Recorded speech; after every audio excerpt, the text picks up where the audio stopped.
mootummaan naannoo Oromiyaa maxxantummaa dinagdee jalaa bahuun misooma hunda galeessa mirkaneessuun ofiin of danda'uun duudhaa ganamaatti deebi'uun akka tarsiimoo tokkootti irratti hojjechaa jira. Calaqqee eenyummaa uummata Oromootti deebi'uun humna waloo uummatichi sirna gadaa keessatti rakkoolee tasaa balaa uumamaa fi namtolchee maddarraa ittiin qolatee wal dandamachiisuu fi yeroo dheeraaf dhimma itti bahaa ture.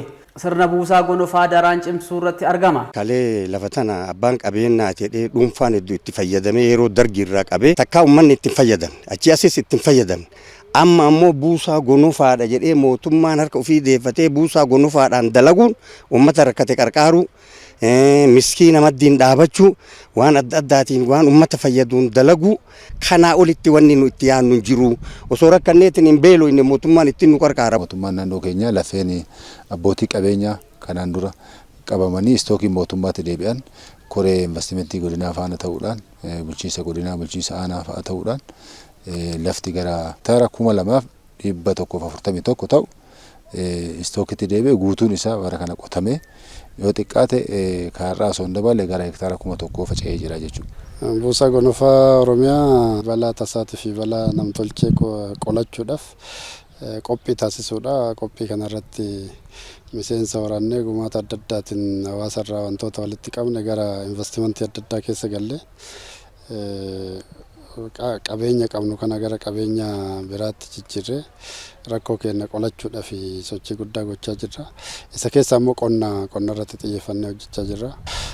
Qonna akka naannoo Oromiyaatti amma hektaara 4500 ol qonnatti jirra. Isa keessa Baalee Bahaatti hektaara 2141 qonnee irras deebinee facaasaa jalqabnee jirra.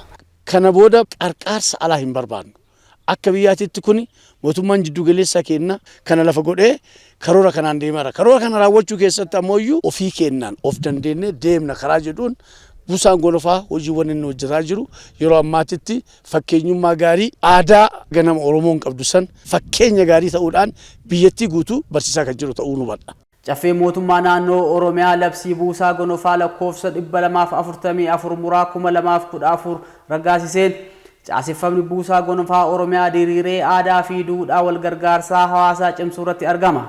Hundeeffamni buusaa gonofaa Oromiyaa yeroo gabaabaa ta'us waggoottan 3 darban keessatti hojiileen ijoon raawwatamanii milkaa'inoonni gurguddoon argamaniiru. Galata rabbii kennaa har'a kunoo maqaa Oromummaatiin lafa buusaa gonofaa as gubbaa dhaabatee lafa adaanoo gubbaa hiyyeessaan gargaaruuf dhabaa gargaaruuf beelaa gargaaruuf dheebotaa gargaaruuf lafti kun maqaa kanaan maqaa Oromummaatiin nu dalagamuun galata rabbiiti. Hojii waggoottan kana keessatti hojjetamanii miseensonni miiliyoonii 27 horachuun buusiin qarshii biliyoona 6 olii walitti qabamuun danda'ameera. Buusaa gonofaa jechuun waa kaachoo jedhu. Waa kaachoo jechuun Oromoo waan jedhu dallaa uduu nageenni jiru dallawachuu. Dallaa dallatan gaafa horii bineensi fudhatee cabsee nyaate dallachuun aga dubbiin tarte. Dursa dallaa ofii dallachuu jechuun waa kaachoo itti qophaa'u roobni dhufuu danda'a, balaan tasaa dhufuu danda'a, ibiddi dhufuu danda'a. Oromoon waan dhufu ochilaalee waan beekuuf akkasi kaata jechuudha. Waa kaachoo jechuudha. Ganna raaftee bona yoo nyaanne hin ta'u jechuudha.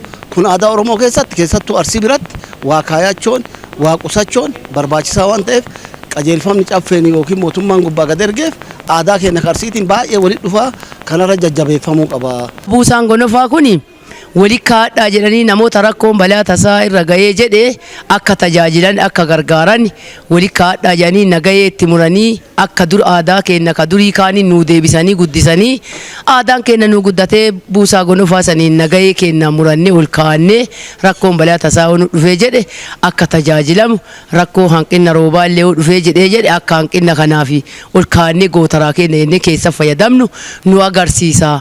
Amma ammoo kabara 2007 caalaa kabara 2008 itti fuufnee aadaa qusannaa keenya ka durii duudhaaf safuu keenya deeffannee golgi keenya akka quufu balbalti teenya akka quuftu bohoroon teenya akka quuftu beelaan keenyaaf hiyyeessi keenya akka walqixxaa'utti harka hidhannee dudda hidhannee akkuma sabbata aayyoo irraa jedhamu san isa sabbata irraa guduunfannee akka beela wal baafnu cimnee itti buufna jechuu barbaadeeti. Adeemsa baruu barsiisuu lafa qabsiisuuf hojjetamaa jiruun dhiyeessii nyaata barataa qarshii biliyoona 18 tilmaaman walitti qabuun danda'ameera. Hojiilee hirmaannaa uummataatiin hojjetamaniin cinaatti hawaasa hanqina nyaataatiif saaxilaman dandamachiisuun gargaaramummaarraa gara oomishtummaatti ceessuun biyyi keenya birmadummaa nyaataa fi kabaja biyyaa mirkaneessuuf karoorfamee hojjetamaa jira.